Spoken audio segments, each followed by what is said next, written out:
Mesdames et messieurs, chers abonnés, bonjour. Votre enfant commence par bégayer et vous vous demandez comment l'aider à réduire au mieux ses dysfluences. Vous êtes au bon endroit. Dans cette émission, je vais vous présenter 10 comportements et attitudes et conseils face à un enfant qui commence par bégayer. Sans plus tarder, passons au conseil numéro 1. Comportement ou attitude numéro 1, parler lentement. Il convient d'adopter une attitude qui permet à l'enfant une bonne assimilation des productions de son interlocuteur. Il convient donc de ralentir votre débit et de s'assurer que l'enfant est compris. Également, il est important de faire le plus de pauses possible et d'éviter les phrases trop longues. La recette, une idée, une phrase. Deuxième conseil, reformuler les énoncés de l'enfant comportant des dysfluences ou des bégayages. La reformulation permet de reprendre de manière naturelle les productions de l'enfant de manière discrète.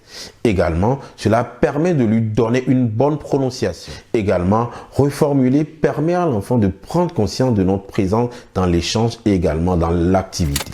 Conseil numéro 3, prenez le temps d'écouter votre enfant.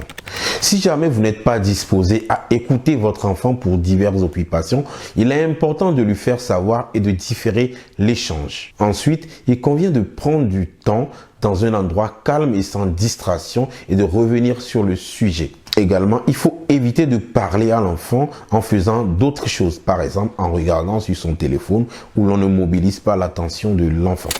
Conseil numéro 4, évitez de conseiller l'enfant sur sa parole. En effet, les parents donnent souvent des conseils du genre « calme-toi, respire, prends ton temps ». Ce sont des conseils qui n'aident pas généralement l'enfant mais lui mettent plus de pression. En effet, la parole étant naturelle, tout acte volontaire de mobiliser plus d'énergie entraîne plus de dysfluence. Conseil numéro 5, là il s'agit d'une attitude à éviter. En effet, il faut éviter de demander à l'enfant de répéter ses productions. Là, par exemple, l'enfant bégaye sur un mot, les parents généralement ont tendance à lui demander de répéter après eux. En effet, les demandes de répétition peuvent apporter des solutions sur le champ. Mais cette attitude va faire installer le bégaiement dans le temps. En effet, les demandes de répétition sont comparables à une demande de bégayer. Conseil numéro 6, se mettre au niveau physique de l'enfant. En effet, cette posture permet de capter l'attention de l'enfant, de la maintenir mais aussi de l'encourager dans ses productions. Généralement, un enfant qui bloque sur un mot détourne le regard.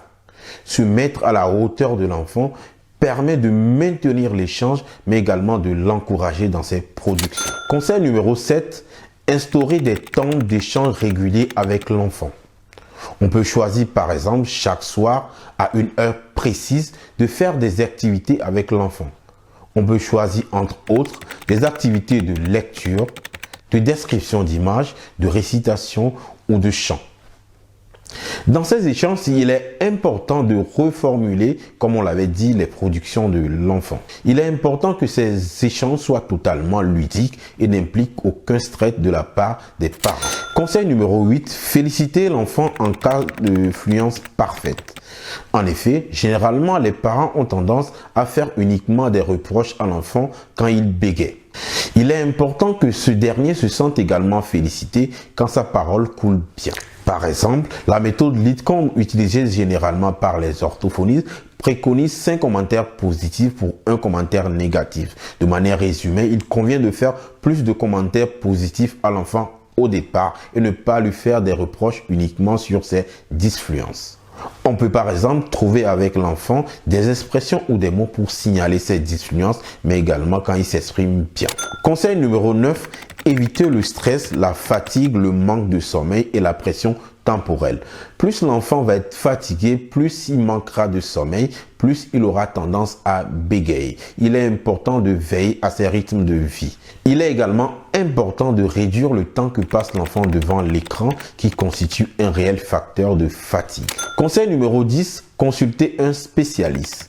Il est important dans le cas du bégaiement de consulter le plus rapidement possible un spécialiste qui évaluera le bégaiement de votre enfant et qui vous donnera les conseils adaptés à ses difficultés. Mesdames et messieurs, ce sera tout pour aujourd'hui. Si vous avez aimé cette émission, n'hésitez pas à liker, à partager et à nous laisser des commentaires. Plusieurs thématiques seront abordées sur cette chaîne. Si vous voulez pas rater ces thématiques, nous vous conseillons de vous abonner et surtout d'activer la cloche de notification qui nous permet de vous alerter à chaque fois que nous publions une nouvelle vidéo. On se retrouve à très bientôt pour un nouveau sujet. À bientôt, au revoir.